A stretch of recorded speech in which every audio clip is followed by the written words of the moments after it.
Welcome friends, मैं RJ Manish स्वागत करता हूं आपका लाइव गो जोन के एक और ब्रांड न्यू एपिसोड में। हर बार की तरह मैं आज भी आपके लिए लेकर आया हूं एक मोटिवेशनल एपिसोड आरपी के ऊपर, जिसमें मैं मिलवाता हूं आपको आरपी पेशेंट से। हम जानते हैं उनकी ज़िंदगी के बारे में कि कैसे वो आरपी के चैलेंज को फेस कर रहे हैं और अपने सपनों को पूरा कर रहे हैं। आज मैं मिलवा रहा हूं आपको एक ऐसी लड़की से जिन्होंने आरपी के बावजूद एक एमएनसी कंपनी को चुना। तो चलिए जानते हैं उनकी ज़िंदगी के चैलेंज के बारे में कि कैसे वो यहाँ तक पहुँची और कैसे उन्होंने अपने आप को खड़ा किया। इनका नाम है मेघा पतंगी, ये बेंगलोर से है। वेलकम मेघा जी, बहुत बहुत स्वागत है आपका हमारे इस शो में। Thank you Manish. जी मेघा जी, तो मेघा जी हम जानना चाहेंगे सबसे पहले आप अभी किस फील्ड में हो और आप अभी क्या कर रहे हो? मैं फिलहाल एक आईटी कंपनी में काम करती हूँ as an associate accessibility engineer. तो जैसा मेरी प्रोफाइल के नाम से आप समझ सकते हो, मैं एक्सेसिबिलिटी टेस्टिंग के फील्ड में जॉब कर रही हूँ फिलहाल। मतलब आप हमारे लिए काम कर रहे हो? हाँ बिल्कुल कह सकते हैं। अगर हमारा डिजिटल स्पेस एक्सेसिबल नहीं होगा तो not only visually impaired but जितने भी दूसरे लोग हैं जो किसी ना किसी डिसेबिलिटी के एक्सपीरियंस कर रहे हैं डिसेबिलिटी को, तो उनको मुश्किलें होंगी। एंड नॉट ओनली डिसेबिलिटी, मुझे लगता है एक्सेसिबिलिटी टेस्टिंग के प्रोफाइल में जॉब करके मैं सिर्फ एक स्पेसिफिक सेक्टर ऑफ पीपल नहीं बल्कि सभी के लिए कुछ अच्छा कर रही हूँ। क्योंकि जब हम एक्सेसिबिलिटी इनहांस करते हैं तो सिर्फ हमें ही नहीं सभी को उसका फायदा होता है। जी, तो मेघा जी आप इसमें सिर्फ वेबसाइट पे काम करती है, जो एप्लीकेशन एंड्रॉइड एप्लीकेशंस होती है जो हमारे लिए, उन पे भी काम करती हो? हाँ, एंड्रॉइड एप्लीकेशंस, फिर आईफोन में जो एप्लीकेशंस होते हैं एंड वेब में, मोबाइल वेब, डेस्कटॉप वेब, तो उन सभी में काम करती हूँ। इन एक्सेसिबिलिटी वाले बग्स होते हैं एंड ऑफ कोर्स उनके ऊपर हम रिकमेंडेशन भी देते हैं कि इसको कैसे एक्सेसिबल बनाया जा सकता है, और अगर नहीं बनाएंगे तो इससे क्या मुश्किलें होती हैं, तो वो चीजें भी कभी कभी एक्सप्लेन करनी पड़ती हैं। तो हाँ, उस तरह से हम रिपोर्टिंग करते हैं एंड फिर वो फिक्स होता है। फिक्स होने के बाद हम दोबारा चेक भी करते हैं कि हाँ वो सही तरीके से फिक्स हुआ भी है कि नहीं, क्योंकि कभी कभी वो फिक्स हो जाता है, डेवलपर को लगता है कि उन्होंने फिक्स कर दिया, बट जो उन्होंने फिक्स किया हो सकता है वो भी हमारे लिए पूरी तरह से सही नहीं है। तो फिर इसीलिए हमें दोबारा रीचेक करना होता है एंड अगर वो सही से इम्प्लीमेंट हुआ तो ओके है, हम अपने बग्स को क्लोज कर देते हैं, वरना उसे दोबारा रिपोर्ट करते हैं। जी, सही मायनों में टेस्टिंग तो डिसेबल ही कर सकता है अपनी ऐप की। बिल्कुल ये है, क्योंकि जिस टीम में मैं काम करती हूँ वहां पर भी persons with disability and without disability दोनों हैं, बट ये मैंने देखा है कि जितना इवन वो भी अगर स्क्रीन रीडर यूज करें तो अगर वो 2 डिफेक्ट समझ पाते हैं तो उसी जगह पर हम उसके 4 गुना 8 से 10 डिफेक्ट समझ पाते हैं, क्योंकि हम रियल टाइम यूजर्स हैं और हमें रियल टाइम चैलेंजेस पता हैं, तो हमारे चीजों को देखने का नजरिया अलग होता है और उनको वो चीजें शायद बहुत छोटी लगे या वो शायद समझ भी ना पाए कि इसकी वजह से दिक्कत हो भी सकती है। जी जी, तो ये एक डिफरेंस तो जरूर होता है। जी, बहुत अच्छा काम कर रहे हो मेघा जी, आपकी वजह से हम ऐप चला पा रहे हैं मोबाइल पे और वेबसाइट भी एक्सेस कर पा रहे हैं। तो मेघा जी, तो हम जानना चाहेंगे आपको आरपी कब से है, कब से आपको पता लगा कि आपको कुछ प्रॉब्लम है आंखों में? तो आरपी वैसे तो हम सब जानते हैं कि ये सिंस बर्थ होता है और जेनेटिक होता है, तो ऑफ कोर्स मुझ में भी सिंस बर्थ ही था, बट शुरू से कई लोगों को बहुत जल्दी पता चल जाता है, कई लोगों को पता नहीं चलता। मेरे साथ ऐसा था कि मुझे हमेशा से ऐसे पता नहीं था। जब मैं 3 साल की थी, 2.5-3 साल की थी, तो उस वक्त मुझे चश्मे लगे थे। दूर का दिखाई देने में दिक्कत होती थी। मतलब बचपन में जब मैं बहुत छोटी थी तो कोई भी चीज के साथ अगर खेलती थी तो आंखों के बहुत पास लाकर, अगर टीवी देखती थी तो बिल्कुल पास जाकर जिसके वजह से घर वालों को लगा कि शायद कुछ दिक्कत है, हमें डॉक्टर को दिखाना चाहिए। और उस वक्त 2.5-3 साल की उम्र में हमें क्या ही समझ होती है कि हमें दिक्कत हो रही है। हमें ये भी नहीं पता होता कि सही रोशनी क्या है। तो अगर हमारी हाँ। रोशनी कम है या ज्यादा है, हमें वो भी नहीं पता। तो जब हमें डॉक्टर के पास गए, तो उस वक्त इतनी ज्यादा टेक्नोलॉजी भी नहीं थी डॉक्टर्स के पास कि वो ये रेटिना का ये सब चेकअप करें। उस वक्त वो नॉर्मल बस एक चेकअप करते थे एंड बोर्ड में कुछ पढ़ाते थे, एंड उसके बेसिस पे उनको लगता था कि इतना पावर है और वो चश्मे दे देते थे, हो गया। तो मेरे साथ भी वैसा ही था, बस चश्मे लग गए एंड उसके बाद वो टीवी के पास खड़े होकर देखने की आदत वो धीरे धीरे थोड़ी कम हुई और उसी तरह से चलता रहा। फिर पढ़ाई लिखाई सब शुरू हुई, उस समय कोई दिक्कत नहीं आती थी। बट जैसे जैसे बड़े होते गए, like 6th standard 7th standard, तो थोड़ा मुझे पता चलता था कि बहुत दूर की अगर चीज है, अगर मैं क्लासरूम में लास्ट बेंच में बैठती हूँ तो मुझे बोर्ड में चीजें दिख जो लिखी हुई है वो दिख नहीं रही है सही से, उनके पास जाना पड़ रहा है। और अगर दिख भी रही है तो मुझे पढ़ने में वक्त लगता था। जैसे बाकी लोग अगर वो एक लाइन फटाक से पढ़ लेते थे, मुझे ऐसे शब्द शब्द कर कर एक एक शब्द करके पढ़ना पड़ता था, वक्त लगता था। बट क्योंकि मैंने कभी मेरे आसपास परिवार में, दोस्तों में या जहां मैं रहती थी, मैंने कभी किसी विजुअली इम्पेयर्ड या ब्लाइंड को देखा नहीं या उनसे कभी बातचीत नहीं की, तो मुझे नहीं पता कि वो कैसे शुरू होता है या क्या सिम्टम्स होते हैं। तो मैंने कभी इन सब चीजों के बारे में कभी किसी से डिस्कस नहीं किया, जिक्र नहीं किया। और शायद 9-10 साल की उम्र में या 11 साल की उम्र में भी मुझे नहीं लगता कि इतनी समझ हम में हो पाती है कि हमारे साथ क्या हो रहा है। तो वैसे ही चलता गया, थोड़ा थोड़ा डर बैठता गया कि मुझसे कुछ कुछ चीजें हैं जो नहीं हो पाती, बहुत दूर का, या बाकियों से मैं थोड़ा स्लो हूँ। एंड ऐसे मतलब करते आपको करते बट लग रहा था कि कुछ प्रॉब्लम है आंखों में, थोड़ी आंखें कमजोर है और लोगों से। हाँ, आंखें कमजोर है मैं ये नहीं कह सकती, मुझे वो नहीं लग रहा था। बट दूसरों से, दूसरों के मुकाबले मैं चीजें उतनी फास्ट नहीं कर पा रही हूँ, वो मुझे समझ आ रहा था। तो मुझे मेरी तो कुछ कमी लग रही थी एंड वो डर एक अंदर बैठ रहा था। बट वो कमी आंखों की कमी है, मैं उस वक्त भी वो चीज नहीं समझ पा रही थी। जी। तो फिर जब मैं क्लास 8 में थी, मुझे आज भी याद है क्योंकि वो मेरा पहला एक फेज 2 के सामना हुआ था रेटिना के प्रॉब्लम से। जब मैं क्लास 8 में थी एंड मेरे मैथ्स के एग्जाम्स चल रहे थे और बोर्ड पर क्वेश्चंस लिखा था एंड जो मुझे बैठकर सॉल्व करने थे अपने पेपर पे। तो मैं काफी पीछे बैठी थी एंड मुझे बोर्ड नहीं दिख रहा था। तो जब मैंने टीचर को कहा, उन्होंने मुझे सामने बिठाया। मैं सबसे पहली सीट में बैठी थी एंड फिर भी मुझे बोर्ड नहीं दिख रहा था।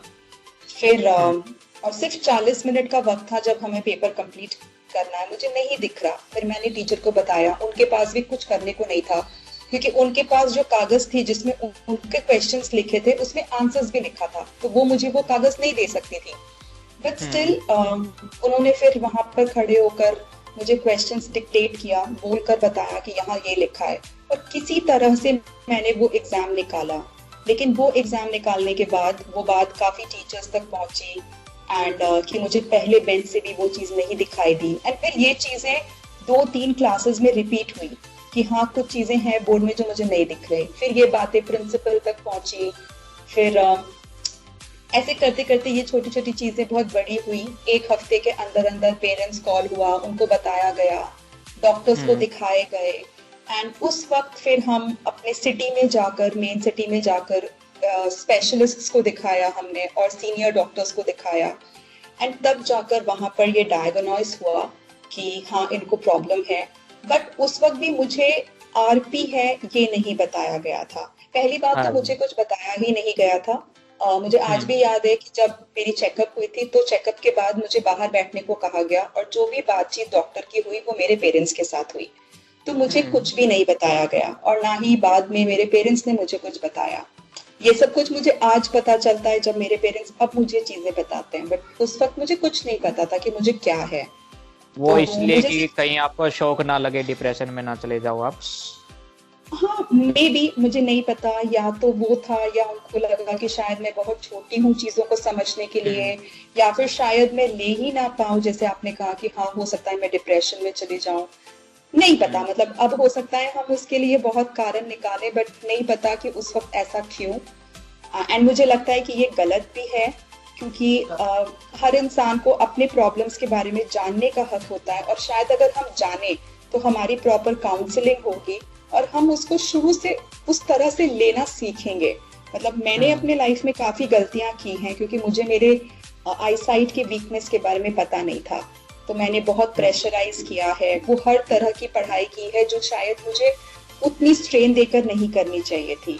तो उसके वजह से शायद जो चीज थोड़ी स्लो होकर जाती वो और ज्यादा फास्ट हो गई। अगेन ये मुझे ऐसा लगता है, क्या पता तो आप होता ना मानते हो कि होता। उसकी वजह से आपकी आंख जल्दी कमजोर हो गई?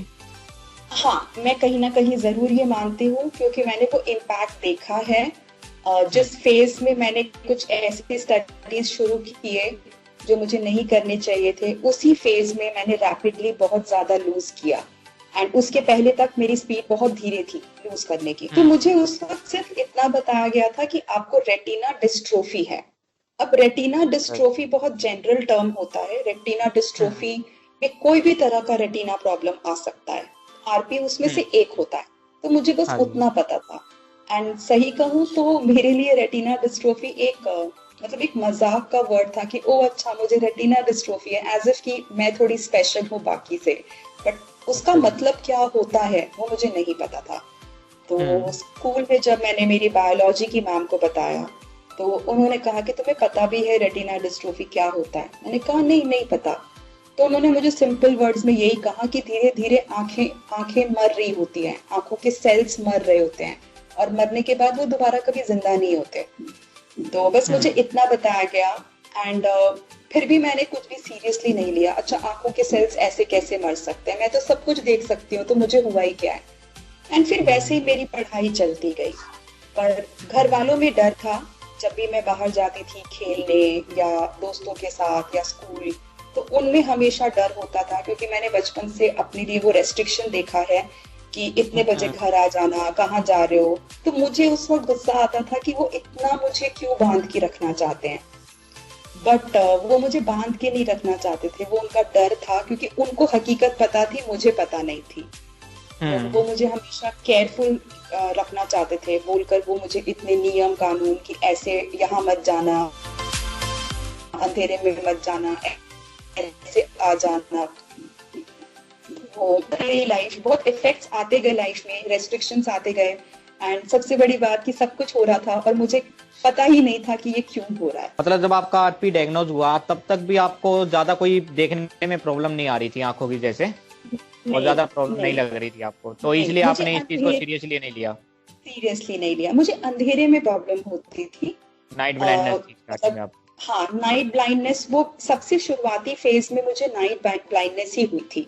तो वो भी धीरे धीरे मतलब 14-15 साल के होने के बाद मुझे नाइट ब्लाइंडनेस होना शुरू हुई। तो मुझे अंधेरे में प्रॉब्लम होती थी। बट फिर भी मुझे ये तो नहीं पता था कि मुझे आरपी है। ठीक है, मुझे यही समझ आया कि ओ मुझे वो रेटिना डिस्ट्रोफी है, जिसके वजह से मुझे रात को देखने में दिक्कत हो रही है। एंड फिर मैं अच्छा। रात को थोड़ा घूमना फिरना अवॉइड करती थी, अगर कहीं जाती तो किसी के साथ जाती थी। एंड उसके अलावा मुझे दिन में कोई दिक्कत नहीं थी। फिर ऐसे करते करते जब मैं कॉलेज में आई, कॉलेज में मेरी दिक्कतें थोड़ी सी और बढ़ी।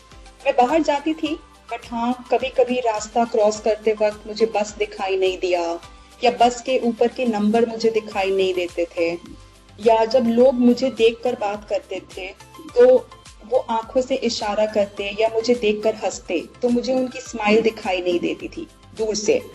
तो वो उस तरह की काफी दिक्कतें उस वक्त तक, छोटी छोटी दिक्कतें शुरू हो गई थी। बट कहीं मेजरली मुझे पढ़ाई लिखाई में कोई प्रॉब्लम नहीं होती थी। बट छोटी छोटी दिक्कतें, मतलब कोई अचानक से सामने आ गया तो मैं वो चेहरा पहचान नहीं पाती थी कि अच्छा ये कौन है। वो क्लिक नहीं करता था दिमाग में, इमेज नहीं बनता था कि ये कौन है। थोड़ा वक्त लगता था, 1-1.5 मिनट बाद समझ आता था अच्छा ये तो ये है। तो इसके वजह से काफी कंफ्यूजन्स होते थे कि मैं कहीं जा रही हूँ, कोई रिश्तेदार या कोई दोस्त मिला, उन्होंने देख के मुझे स्माइल करा। बट क्योंकि मुझे नहीं पता कि वो मुझे देखकर हंस रहे हैं, मैंने तो उनको देखा भी नहीं। बट उनको हाँ ऐसा जी। लगता था कि मुझ में घमंड है, या मैं उनसे बात नहीं करना चाहती। तो वो कई बार आके मम्मी पापा को कहते थे कि मतलब आपकी बेटी को बहुत प्राउड हो रहा है, पढ़ लिख क्या ले रही है, वो अपने आप को क्या समझने लगती है, वो रिश्तेदारों की रिस्पेक्ट नहीं करती, वो कहीं देखती है तो मान सम्मान नहीं करती, हंसती नहीं है। तो इन सब चीजों के बारे में काफी सारे डिस्कशंस होने लग गए। एंड मुझे भी नहीं समझ आ रहा था कि क्यों ये सब कुछ हो रहा है मेरे साथ। मतलब प्रॉब्लम्स बढ़ रहे हैं आंखों के, अब मुझे समझ आने लग गया था। लेकिन क्योंकि तब तक भी मुझे आरपी है, ये किसी ना मुझे ना मेरे घर वालों को किसी को नहीं पता था कि इसे आरपी कहते हैं, और हाँ इसका जी। फ्यूचर में और क्या होगा इम्पैक्ट, ये भी हमें नहीं पता था। तो हमने कभी उतना रिसर्च किया ही नहीं, मतलब बस ठीक है ऐसा होगा, या जो हो रहा है वो हो रहा है, वो मानकर हम चलते रहे। तो दिक्कतें बढ़ती गई, धीरे धीरे धीरे धीरे दिक्कतें बढ़ती गई। फिर रास्ते में किसी से टकरा जाना, कभी साइकिल से रिक्शा से एक्सीडेंट हो जाना, भिड़ जाना, चोट लगना। एंड ये भी था कि जब मेरी दिक्कतें बढ़ने लगी तो मुझे पता चलने लग गया कि अब मुश्किलें बढ़ रही हैं, और अगर मैं घर वालों को बताऊंगी कि जब मैं बाहर निकलती हूँ मेरे साथ ये सब होता है, तो शायद वो मुझे घर पर बिठा लेंगे, वो मुझे पढ़ने नहीं देंगे या बाहर जाने नहीं देंगे। तो कई सालों तक, करीबन 4-5 सालों तक मैंने उनको कुछ नहीं बताया कि मैं जब बाहर जाती हूँ तो मेरे साथ बहुत सारी चीजें होती है। मतलब ऐसे हुआ है कि सड़क पे कुत्ते हैं एंड मैंने उन डॉग्स के ऊपर पैर दे दिया, पैर रख दिया और जी। हाँ, और मतलब कुत्तों ने मुझ पर भौंकना शुरू कर दिया, मैं सड़क पर चिल्ला रही हूँ, लोग मुझे बचा रहे हैं। मतलब भगवान की दया से कभी किसी कुत्ते ने मुझे काटा नहीं, बट ऐसा कई बार हादसा हुआ एंड मैं ये ऐसा घबराई। काफी ये ऐसा काफी आरपी पेशेंट के साथ होता है, जी पर किसी जी ने भी अभी तक बिल्कुल। ऐसा नहीं कहा कि कुत्ते ने पलट के खाया उनको। हाँ हाँ, मतलब शायद हमारे साथ ऐसा होता है तो ईश्वर होते हैं हमारी मदद करने जी। के लिए। तो ये मैं बिल्कुल मानती हूँ कि अगर हमारे साथ दिक्कतें हैं तो हमारे साथ ईश्वर भी हैं।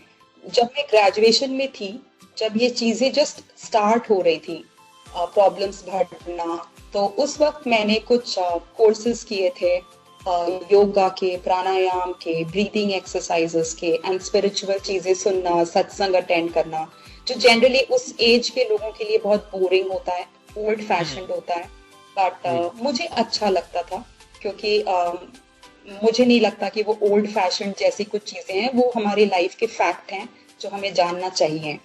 तो उन चीजों ने मुझे बहुत हेल्प दिया, हमेशा मेंटली मुझे स्ट्रांग रखा, चीजों को एक्सेप्ट करने में मुझे दिक्कत नहीं हुई। काफी जो भी मेरे लाइफ में चेंजेस हुआ, ऑफ कोर्स शुरू शुरू में दिक्कत होती थी, लाइफ में कुछ बदलाव आएगा तो मुश्किल तो होगी, बट उनको जल्दी एक्सेप्ट कर पाती थी, क्योंकि लाइफ में एक स्पिरिचुअल पाथ था, एक स्पिरिचुअल गुरु थे, उनकी ब्लेसिंग्स थी, तो मुझे हमेशा उसके वजह से हिम्मत मिली। जी, मतलब आपको आरपी एक्सेप्ट करने में कोई बड़ी मुश्किल नहीं हुई योगा प्राणायाम की वजह से। जी, तो मेरा कभी आपकी स्टडी फिर आपने आगे कंटिन्यू की ग्रेजुएशन के बाद, या फिर कोई स्ट्रीम बदला आपने? ग्रेजुएशन के बाद जैसा मैंने आपको कहा कि मुझे कुछ पढ़ाई जो नहीं करनी चाहिए थी जो मैंने की, वो मैंने ग्रेजुएशन के साथ साथ शुरू किया था। मुझे इंटीरियर डिजाइनिंग का बहुत शौक था, घर सजाना एंड उसमें डिजाइनिंग करना, उसमें काफी रंग पहचानने पड़ते हैं, काफी शेप्स पहचानने पड़ते हैं, तो मुझे उसका बहुत शौक था। तो मैंने वो ग्रेजुएशन के साथ शुरू किया था, एंड उसमें बहुत महीन महीन हमें ड्राइंग्स बनानी पड़ती है, बहुत छोटे, मतलब उसमें जिनको दिखता है अच्छों की हालत खराब हो जाती है, इतने महीन होते हैं वो, और उसमें मेजरमेंट्स होते हैं, 1 मिलीमीटर, 1 सेंटीमीटर, इतने छोटे छोटे मेजरमेंट्स। तो वो मैंने किया, एंड उस वक्त मुझे घर वालों से काफी मना हुआ था कि वो मत करो, बट जैसे मैंने कहा कि मुझे अपने प्रॉब्लम्स के बारे में ज्यादा कभी कुछ पता ही नहीं था, तो मैंने रिवोल्ट किया कि नहीं मुझे करना है, क्या होगा मेरी आंखें तो ठीक है, मुझे कुछ भी दिक्कत ही नहीं है। तो फिर मेरी जिद पे उन्होंने हाँ कर दिया, एंड जब मैंने वो चीज शुरू करी तब मुझे रियलाइज हुआ कि ये मुझसे नहीं हो पा रहा है, एंड वहां पे दिक्कत हो रही है मुझे ड्राइंग समझने में। बट फिर भी एक मुझ में हमेशा से जिद रही कि अगर कुछ शुरू किया है तो वो खत्म करना है, बीच में तो नहीं छोड़ना। तो मैंने 2 इयर्स का डिग्री कोर्स लिया था, बट क्योंकि मुझे दिक्कतें हो रही थी तो मैंने 1 ईयर का डिप्लोमा में स्टॉप कर दिया था, बट मैंने 1 ईयर सर्टिफिकेशन कंप्लीट की थी, एंड उसकी वजह से वो कंप्लीट करने के बाद मेरे आई साइट में बहुत ड्रॉप आना शुरू हुआ, क्योंकि उस 1 साल में मैंने बहुत अपने आईज को स्ट्रेन दिया, टेबल लैंप जला जला कर और देर देर रात तक जग कर ड्राइंग्स बनाए, प्लस ग्रेजुएशन की पढ़ाई भी करी। एंड फिर वो सब करने के बाद मैं जब जॉब करना चाहती थी इंटीरियर डिजाइनिंग के फील्ड में, तो मुझे पता चल गया कि वो ना हो पाएगा, क्योंकि उसमें हमें साइट में जाना पड़ता है एंड साइट कंस्ट्रक्शन साइट में काम करने पड़ते हैं। एंड तब तक मुझे रोशनी, काफी तेज धूप में प्रॉब्लम शुरू हो गई थी। नाइट ब्लाइंडनेस तो था ही, बट अब ये एक नया चीज था जो ग्रेजुएशन के दौरान शुरू हुआ था। तो घर वालों ने मुझे जॉब नहीं करने दिया कि नहीं, साइट में कंस्ट्रक्शन चलने वाली बिल्डिंग्स होती है एंड वहां पर धूप के वक्त अगर तुम्हें कोई पत्थर या कुछ दिखा नहीं तो तुम गिर सकते हो, काफी बड़ा एक्सीडेंट भी हो सकता है। तो जब ग्रेजुएशन कंप्लीट हो गई और डिजाइनिंग का कोर्स भी खत्म हो गया एंड मुझे हमेशा से जॉब करना था जो मैं अब भी नहीं कर पा सकती थी, तो उसके बाद फिर मैंने सोचा कि नहीं, मुझे कहीं ना कहीं से कोई रास्ता तो ढूंढना है जिससे कि मैं अपने आप को सेल्फ एम्प्लॉयड बना सकूं। तो फिर मैंने कंपनी सेक्रेटरीशिप का एक प्रोफेशनल कोर्स शुरू किया, क्योंकि मेरी फैमिली पूरी फाइनेंस बैकग्राउंड से है। तो मैंने सोचा कि फिर मैंने बीकॉम किया है, तो मैंने सोचा कि चलो ये फील्ड मेरे लिए अच्छा होगा। एंड इंटरेस्ट वाइज नहीं, कई लोग शौक से जाते हैं, वो मेरा इंटरेस्ट नहीं था, जरूरत थी। तो फिर मैंने वो पढ़ाई शुरू करी। उस पढ़ाई शुरू करते वक्त इनिशियल लेवल तक सब कुछ ठीक था, बट वहां पर अब धीरे धीरे पढ़ने लिखने में भी दिक्कतें आना शुरू हो चुकी थी। तो जैसा मैंने कहा कि क्लास 8 से लेके ग्रेजुएशन के बाद तक सब कुछ फेज वाइज हुआ, कि पहले रात को दिक्कत, उसके बाद में आसपास के चेहरे समझने में दिक्कत, उनके एक्सप्रेशन समझने में दिक्कत, फिर धूप में देखने में दिक्कत, और फिर अब ये फेज था कि अब पढ़ने लिखने में भी दिक्कतें शुरू हो गई थी।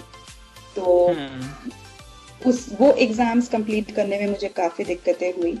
एक फेज, 2 फेज कंप्लीट करने के बाद जो मेरे फाइनल्स बचे थे खाली, तो बाहर जाना बहुत दिक्कत होने लग गया था, बाहर जाने में। एंड फिर मैंने घर वालों को बोला कि तब जाकर, मतलब करीबन आप कह सकते हैं 5 से 6 साल बाद जाकर मैंने उनको थोड़ा बहुत खुलकर बताया। और वो भी इसलिए बताया क्योंकि मेरी एक मेजर एक्सीडेंट हुई थी, जिसकी वजह से मुझे लिगामेंट फ्रैक्चर हुआ था। एंड उस फ्रैक्चर के वक्त मेरी मम्मी ने खुद वो चीज पकड़ा कि तुम रास्ते में क्यों गिरी। तो मैंने उन्हें कुछ भी एक बहाना मार दिया कि ऐसे कुछ आ गया था एंड मेरा पैर फिसल गया। बट क्योंकि वो मम्मी हैं तो उनको पता चल गया एंड उन्होंने कहा कि तुम झूठ बोल रहे हो, तुम्हारा पैर नहीं फिसला था, तुम्हें दिखाई नहीं दिया। तो मैंने कुछ नहीं बोला उनको एंड उन्होंने वो चीज समझ गया, वो समझ गए कि हाँ मैं सच में झूठ बोल रही थी। फिर उन्होंने उस दिन मुझसे पूछा एंड वो दिन मुझे आज भी याद है जब मैं बहुत रोई थी, क्योंकि वो 5-6 साल का दुख एक साथ निकला कि हाँ मुझे नहीं दिखता है। एंड फिर उस दिन मैंने उनको खुल के सारी चीजें बताई जो मेरे साथ पिछले 5-6 साल में हुआ, जब मैं गिरी, जब मुझे चोट लगी, या जब मैंने कुत्तों पर स्टेप किया या लोगों से भिड़ी, सब कुछ उनको बताया। तो फिर उन्होंने मुझे मेरी पढ़ाई स्टॉप करने के लिए कहा कि अगर तुम्हें बाहर जाने में दिक्कत होती है या ये सब कुछ है तो तुम्हें सीएस करने की जरूरत नहीं है। बट जैसे मैंने आपको पहले भी कहा कि मेरे अंदर ये जिद थी कि अगर कुछ शुरू किया है मैं उसको छोड़ना कभी नहीं चाहती थी, चाहे मुझे कितना लगे। जी, इसलिए आप घर पे किसी को बताना नहीं चाहते थे कि आपको प्रॉब्लम है बाहर जाने में? हाँ, क्योंकि वो मुझे रोक देते नहीं।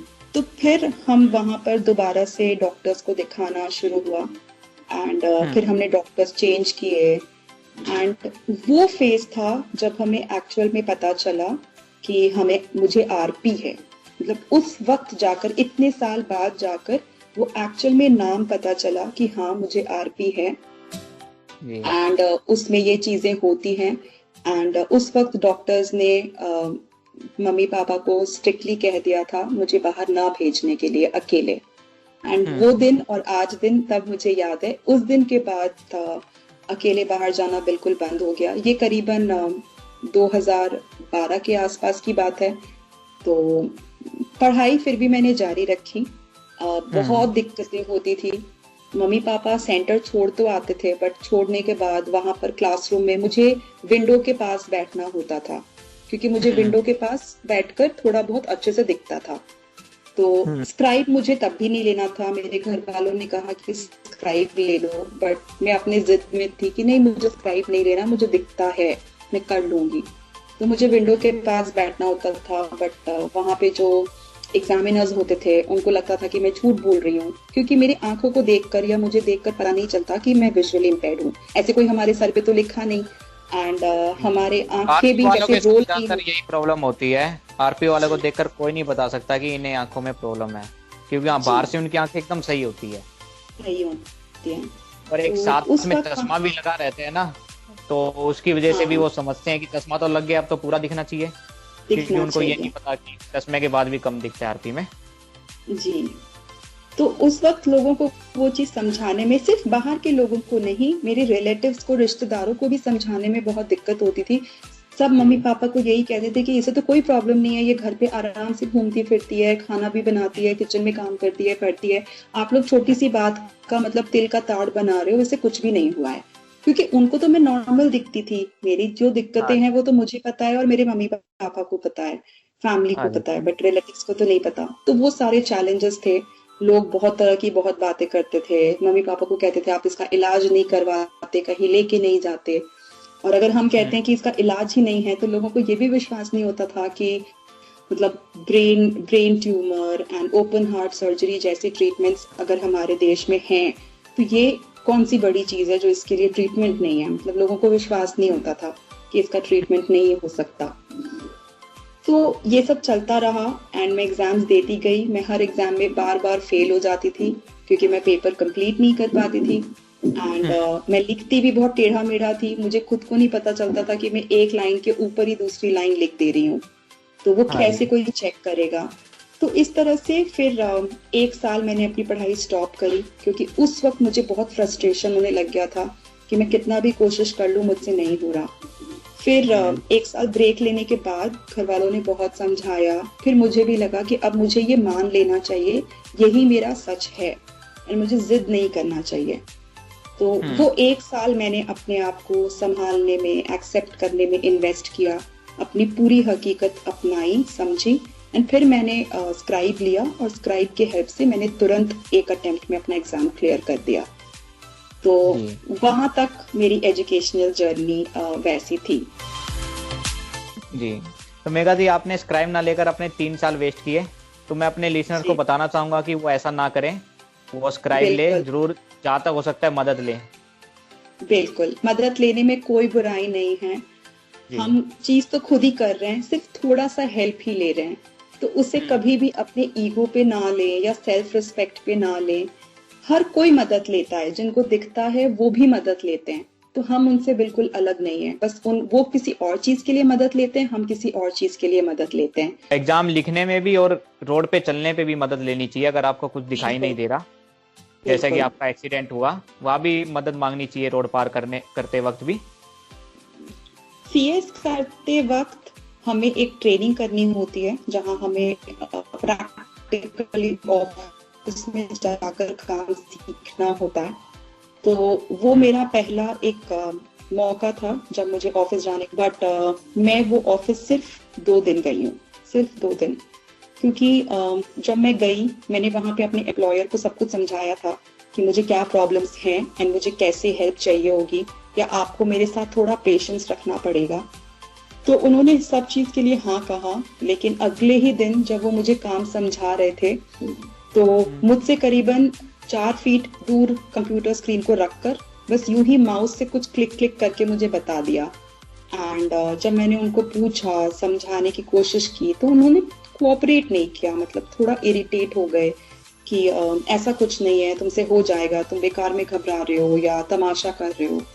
एंड फिर उनका दोष नहीं है, क्योंकि उन्होंने शायद ऐसे केसेस कभी देखे ही नहीं है, तो वो चीज भी समझ नहीं पाए। तो फिर उसके बाद मुझे पता चल गया कि नहीं, इस तरह से काम नहीं हो पाएगा। एंड विद इन 2 दिनों में मैंने वो आर्टिकलशिप छोड़ दिया। थोड़ा बहुत मैं घर पे अपने पापा के साथ काम करती थी, क्योंकि पापा के पास थोड़े बहुत काम होते थे, तो वो मुझे अपना टाइम देते थे, तो मैं वो करती थी। उसके थ्रू मैंने थोड़ा बहुत काम सीखा, बट मैं बाहर कभी फिर ऑफिस नहीं गई। एंड सीएस बनने के बाद मैंने बहुत जॉब ढूंढने की कोशिश की, बट सब जगह यही देखने की प्रॉब्लम सामने आती थी एंड मुझे जॉब नहीं मिलता था।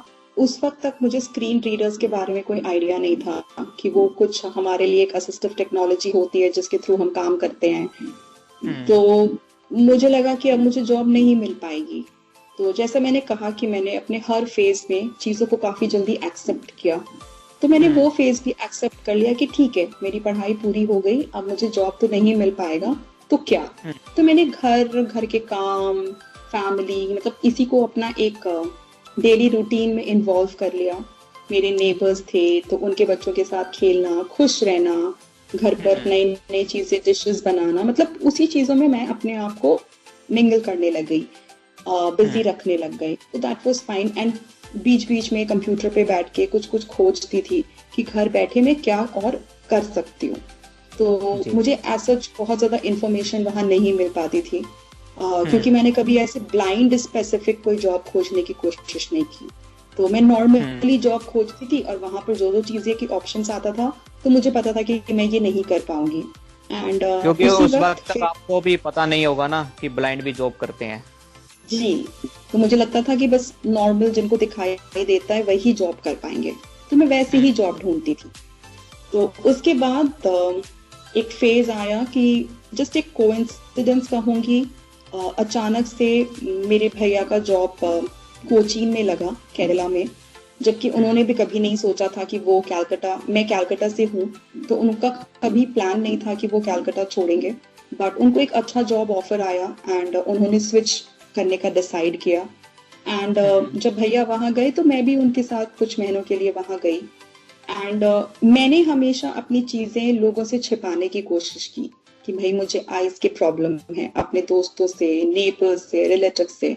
एंड उसी दूसरी तरफ मेरे भैया बहुत ओपन थे, उनका हमेशा से ये मानना था कि अगर हम खुलकर बात नहीं करेंगे तो हमें अगर कोई सोल्यूशन होगा, हमें कोई कैसे वो बताएगा या कैसे वो समझेगा। अगर हमें दूसरों को से अगर हम उम्मीद करते हैं कि दूसरे वो चीज समझें, तो उसके पहले हमें उनको सच बताना होगा।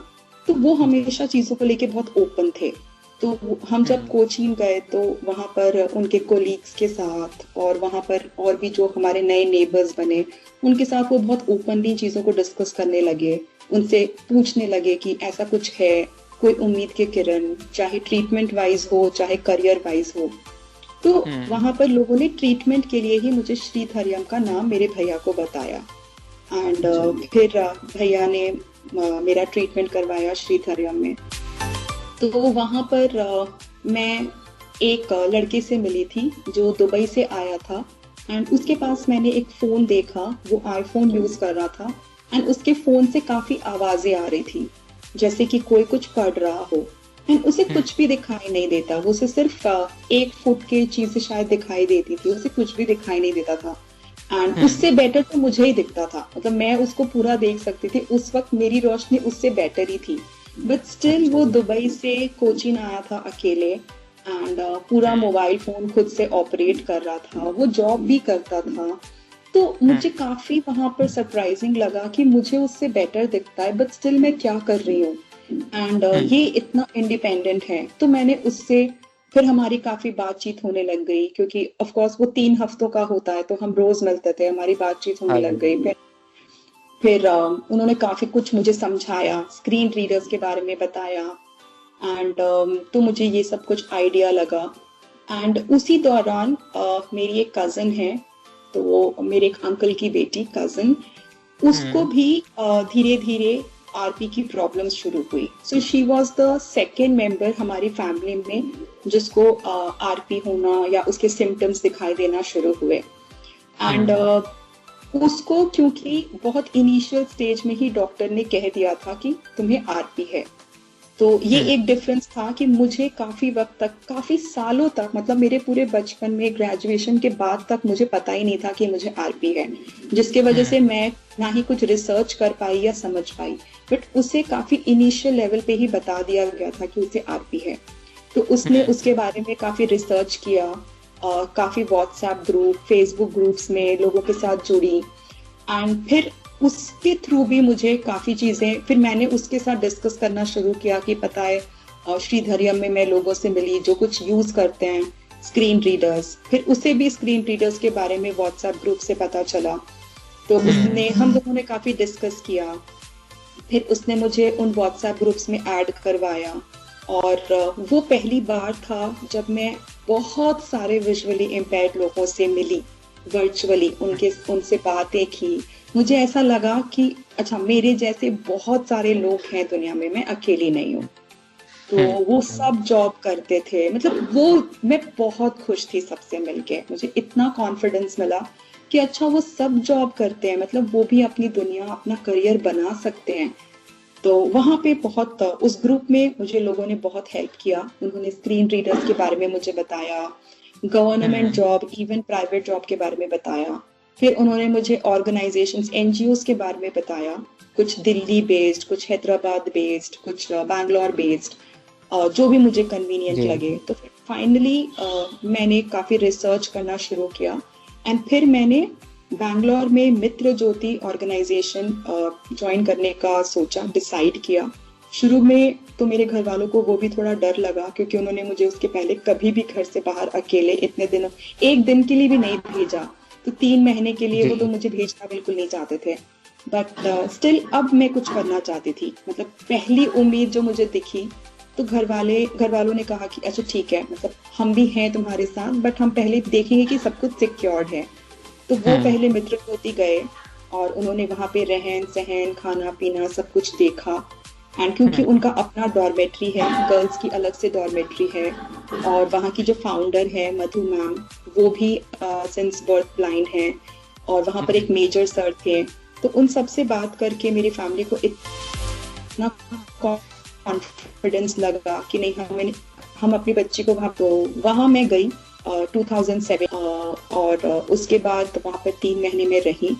एंड आई थिंक 2017 से मेरी लाइफ बिल्कुल चेंज होती गई। तो वो सीखने के बाद वहां पर इंडिपेंडेंटली रहना सीखा, अपनी चीजें खुद संभालना सीखा, बाहर निकलना सीखा, अकेले केन यूज करना सीखा, लोगों से मदद लेना सीखा, अपने बारे में खुलकर लोगों से बात करना सीखा। वो डर निकल गया कि अच्छा, लोग क्या कहेंगे, जो कहते हैं कहने दो, मेरी यही सच्चाई है कि मुझे आरपी है। और फिर मुझे वो कोर्स कंप्लीट करने के बाद, जैसे मैंने आपको कहा कि जो मैं व्हाट्सएप ग्रुप से जुड़ी थी, तो वहाँ कुछ अच्छे दोस्त बने। उन दोस्तों की हेल्प से मुझे एक एमएनसी कंपनी में जॉब लगी, जिस जॉब के बारे में शायद मैंने कभी नहीं सोचा था कि मैं कभी ऐसी एमएनसी कंपनी के अंदर जाकर बैठकर काम कर सकती हूँ। लाइक इट वाज, मैंने ड्रीम में भी नहीं सोचा कभी, क्योंकि मुझे पता ही नहीं था कि ये मेरे साथ कभी हो भी सकता है। तो वो मैंने अपने लाइफ में पहला इंटरव्यू दिया, एंड मैं पहले ही इंटरव्यू में सिलेक्ट हो गई।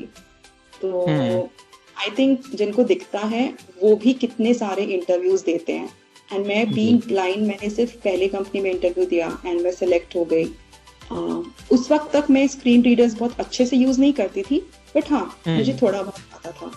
एंड उन्होंने फिर वहां पर मैंने जॉब शुरू किया। 1.5 साल मैंने 1.5 years वहां काम किया, एंड तब तक मेरी स्क्रीन रीडर पे ग्रिप भी काफी अच्छी हो गई थी प्रैक्टिस के थ्रू। कॉर्पोरेट एटिकेट सीखे, प्रोफेशनल कल्चर क्या होता है, प्रोफेशनल बिहेवियर क्या होता है, वो सीखा। एंड बहुत सारे और नए नए दोस्त बनते गए और चीजें पता चलने लगी। उसके बाद फिर उस कंपनी से भी वो टीम, उन लोगों ने क्लोज कर दिया, उनकी रिक्वायरमेंट नहीं थी, तो उन्होंने हमें कुछ और जॉब ढूंढने के लिए कहा, एंड कुछ महीनों का वक्त दिया। एंड तब तक मुझे एक, जो जिस कंपनी में मैं अभी प्रेजेंटली हूँ, तो उस कंपनी में ओपनिंग आई थी एक्सेसिबिलिटी टेस्टर की। मुझे एक्सेसिबिलिटी टेस्टिंग बिल्कुल भी नहीं आती थी। तो उसके पहले मेरे एक फ्रेंड ने मुझे 2-3 दिन पढ़ाया, अलग से थोड़ा बहुत बताया कि वो क्या होता है, तो मुझे बेसिक आइडिया हुआ, बट मुझे टेस्टिंग बिल्कुल भी नहीं आती थी। बट स्टिल जब मैंने इंटरव्यू दिया, एंड इंटरव्यू में मैंने बहुत क्लियरली कह दिया था कि मुझे नहीं आता है, but I am open to learn, मैं सीख सकती हूँ, मुझे इंटरेस्ट है। तो उन्होंने मेरे कॉन्फिडेंस के बल पे मुझे अपॉर्चुनिटी दी, एंड तब से लेकर अब तक ऑलमोस्ट मुझे अब फरवरी में 2 साल हो जाएंगे। तो मैं तब से लेकर अब इसी प्रोफाइल में काम कर रही हूँ, एंड ग्रो करे जा रही हूँ। एक वो वक्त था जब मुझे टेस्टिंग बिल्कुल भी नहीं आती थी, अब मैंने उसके लिए भी पढ़ाई की है, सर्टिफिकेशंस किया है। मैं सेक्शन 508 ट्रस्टेड टेस्टर 5 सर्टिफाइड हूँ। DQ यूनिवर्सिटी का बेसिक कोर्स भी कंप्लीट किया है। अपने ऑफिस में मैं एज अ मेंटर हूँ, ट्रेनर हूँ। 3 इंटर्नशिप बैचेस में मैं पढ़ा चुकी हूँ। एंड मैं बाहर भी एज अ वॉलंटियर कुछ NGOs के साथ मिलकर एज अ वॉलंटियर लोगों को कंप्यूटर्स में MS Office package like Excel, Word कैसे यूज करते हैं अलॉन्ग विद स्क्रीन रीडर, वो भी सिखाती हूँ। प्लस डिजिटल एक्सेसिबिलिटी के डोमेन में भी मैं लोगों को ट्रेनिंग देती हूँ एज अ वॉलंटियर। जी मेघा जी, हमने जाना कैसे आप यहाँ तक पहुंचे और आप अभी अच्छी कंपनी में काम कर रहे हो। तो आगे आपका इन फ्यूचर कोई बड़ा ड्रीम है जो आप करना चाहती हो, कोई सपना देखते हो आप कि अपने डिसेबिलिटी सेक्टर में कुछ करना चाहते हो? ऐसा कुछ नहीं है कि मैं स्पेसिफिकली डिसेबिलिटी सेक्टर के लिए कुछ ड्रीम्स देखती हूँ, बट मैं सोसाइटी एज अ लार्ज एक ड्रीम देखती हूँ कि हर वो इंसान जिसको जो जरूरत होगी एंड मैं जहां तक पहुंच पाऊंगी मैं पहुंचने की कोशिश करूंगी एंड मैं वो हर इंसान जिसको जरूरत है उसको हेल्प करूंगी। अब वो जरूरत चाहे जैसी भी हो, पढ़ाई की हो, फाइनेंशियली हो, फाइनेंशियली के बाहर कुछ भी हो, मतलब कुछ भी मदद जो भी मुझसे हो पाएगा, I stretch my arms and मैं उनको मदद करूंगी। ये ही मेरा एक ड्रीम है, यही मेरी एक सोच है, चाहे वो डिसेबिलिटी रिलेटेड हो चाहे ना हो। या ना हो, तो मतलब आप हर जरूरतमंद की मदद करना चाहते हो, चाहे वो डिसेबल हो चाहे वो साइटेड हो, कोई कुछ भी हो, जी आप सिर्फ हेल्प करना चाहते हो। जी बहुत अच्छा लगा मेघा जी आपसे बात करके, बहुत कुछ सीखने को मिला और आपकी जर्नी को सुन के हमें भी बहुत मोटिवेशन मिला और आई होप हमारे लिसनर्स को भी बहुत अच्छा लगा होगा आपके बारे में जानकर। बिल्कुल, थैंक यू। तो दोस्तों, अब टाटा अलविदा कहने का समय आ चुका है। फिर मिलेंगे अगले हफ्ते एक और मोटिवेशनल एपिसोड के साथ। तब तक के लिए सुनते रहिए रेडियो उड़ान, अ फ्लाइट ऑफ लाइफ।